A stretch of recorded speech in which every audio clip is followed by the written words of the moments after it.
Greetings, hoop heads, and welcome to another episode of Her Game, Her Voice. It's been a minute. I have been in the Midwest for an occasion affectionately known as the Summer Wedding Palooza Tour. Big shout out to the happy couples Harris and Leah and Josh and Micah. It was a fabulous trip, but I'm really happy to be back at the mic talking hoops with you. Per usual, I'll kick this episode off with a Valkyries update, answer a listener question about how WNBA teams decide which basket they'll defend first during a game. Then I'll do a deep dive into the 2025 WNBA season and injuries. So many injuries. Is it a fluke or just another season? And of course, I'll wrap it up with the awards segment. So let's tip it off. The Golden State Valkyries just made history again. Not only are they the winningest expansion team in the WNBA, they're also the first expansion team to ever make the playoffs. And they did it the Valkyries way, meaning it was a heart-pounding nail-biter. I'll be honest, when the team leader Kayla Thornton went down with a season-ending knee injury after the All-Star break, I thought, well, that's that. But Coach Natalie Nakase's system turned out to be the team's superpower. Even with Thornton out, and Tiffany Hayes, Carla Late, Cecilia Zandalicini, Monique Billings, and Janelle Salon, all taking turns on the injured list, the Valkyries just kept flying. To put it simply, Coach Nakase built a roster of 12 players who defend like their hair's on fire, dive for every 50-50 ball, and launch threes like they're getting paid per attempt. The result? A bold, fierce, mentally locked-in squad that refuses to fold. Playoffs, here we come. And now it's time for our listener question. This week's listener question comes from Andy in Van Nuys, California. Andy asks, in the WNBA, how is it decided which team shoots at which basket in the first half versus the second half? Great question, Andy. Here's how it works. At the start of the game, the visiting team chooses which basket they'll shoot at in the first half. After halftime, the teams automatically switch baskets, so each team spends one half attacking each side. This setup is part of the official WNBA rules and is standard across pro basketball. The idea is simple. It keeps things fair and balanced. For comparison, in college basketball, teams shoot away from their benches in the first half and in front of their benches in the second. But in both the NBA and WNBA, the visiting team chooses where to start things off. But what about strategy? Why would a team care which end of the court they start on?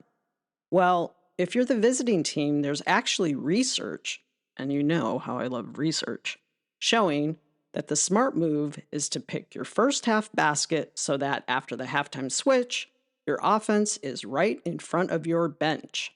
But why does this matter? Because when your offense is in front of your own bench, the communication between coaches and players is at its absolute best.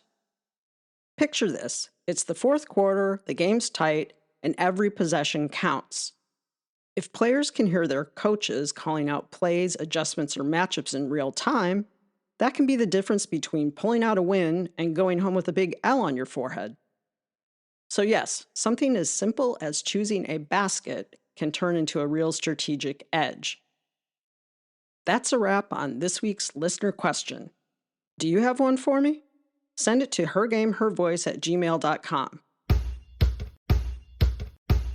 While we're on the subject of things that shape the game, there's a storyline this season that we can't ignore. Injuries. Ouch. The WNBA's 2025 injury report? Let's just say it could double as beach reading. It's that long. According to Sports Illustrated, by mid-season 2025, we'd already hit 141 reported injuries. That's not more than other partial WNBA seasons. That's more than full WNBA seasons in the past. And then a physical therapist on Reddit named Hunter Summers counted 166 injuries. So we've got one report with 141 injuries this season and another with 166. That's not a minor discrepancy. So here's the deal. Even counting injuries is messy. The league doesn't track them in a consistent way. Some trackers only list day-to-day stuff. Others focus on season-ending surgeries. If you got surgery in May, you might not even show up on the current injury report in June. But however you slice it, 2025 looks worse than 2024. We're talking 141 to 166 injuries this year versus 157 injuries last year. And no matter where the true number lands, it's clear that the body count is climbing. So let's talk about the types of injuries. It's knees, and, you guessed it, more knees. Aww. ACLs, MCLs, it's an alphabet soup of knee injuries. Courtney Vandersloot, Sophie Cunningham, Kayla Thornton, Sydney Colson, to name just a few, all out for the season with knee injuries. Add in preseason knee injuries like Georgia Amores, and the list gets even longer. And while knee injuries dominate, we've also got good old foot fractures, groin pulls, tendinitis, back spasms, and broken noses. Playing in the WNBA sounds like fun, doesn't it? Nope. So why is this happening? Well, there's a few theories. First, the schedule. This year, the league jumped from 40 to 44 games. That doesn't sound like a lot, but it shrunk the average rest window from over 4 days back in 2021 to about 2.7 days this season. Sports medicine folks say 48 hours is the minimum recovery time between high-intensity games. WNBA players are often playing again 36 hours later. It's like telling your body, congratulations, you just ran a marathon. Please do it again tomorrow. Another hypothesis? The WNBA's limited rosters. With only 12 roster spots, when injuries hit, healthy players log more court time. And when everyone's tired, injuries snowball. We should also throw in increased physicality. And we've talked about this on Her Game, Her Voice a few times.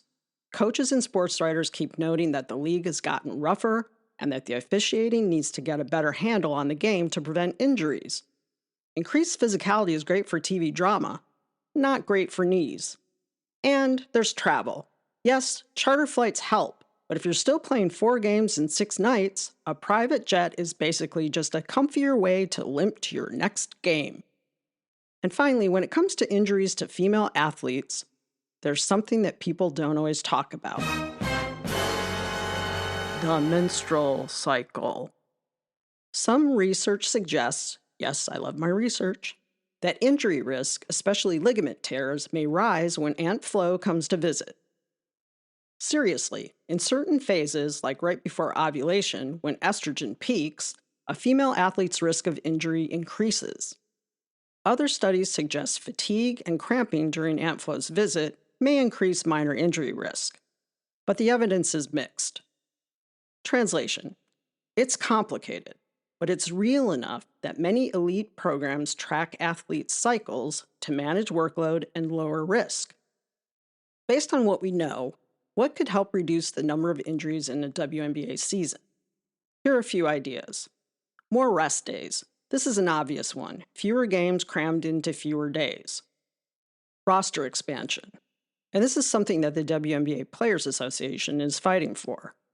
Give teams more than 12 roster spots, so minutes can be spread out across the team and hardship contracts don't become the norm.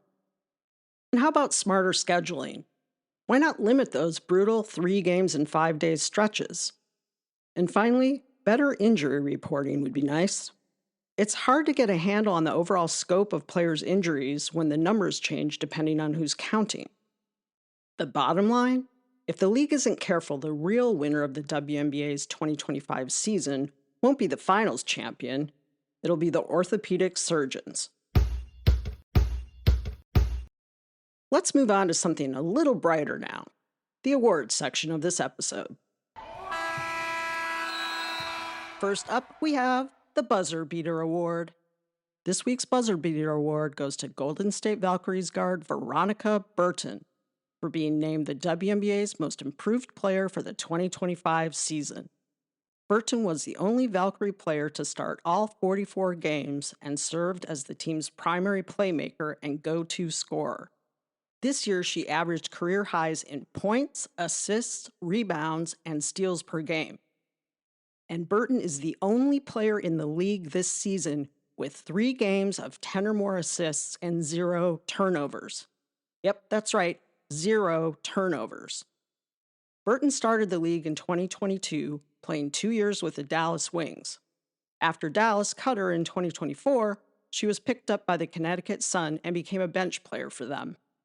Fast forward to 2025, and Veronica Burton is an award-winning point guard for the first WNBA expansion team to ever make the playoffs. It's an amazing accomplishment. Congratulations, Veronica.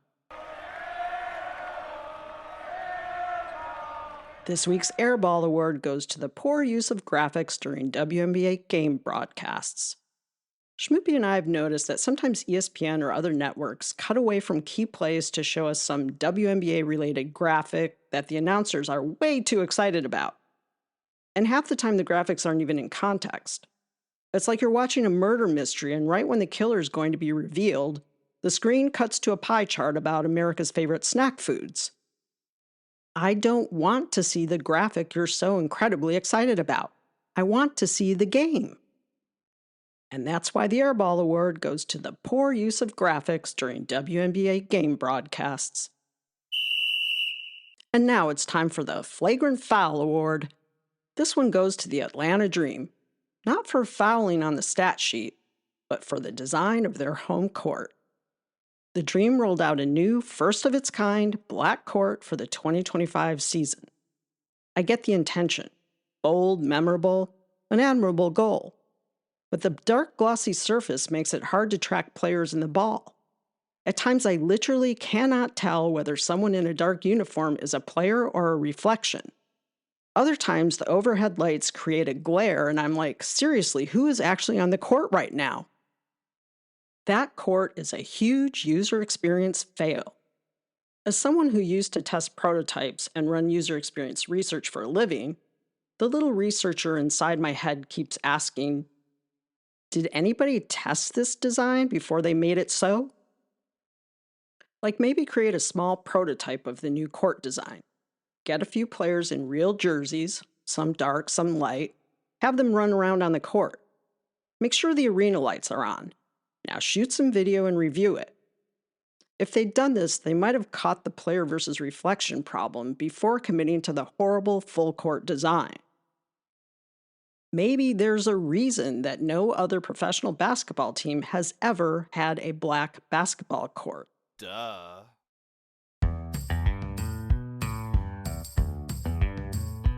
I'm Kaari Peterson, and you've been listening to Her Game, Her Voice. Want more? Hit follow or subscribe on Apple Podcasts, Spotify, or wherever you get your podcasts. If you do that, you won't miss an episode. While you're on the show page, please drop a rating or review, or share an episode with a friend. You can also find Her Game, Her Voice on Substack, YouTube, Instagram, and Facebook. Thanks for listening, and happy hoopin'!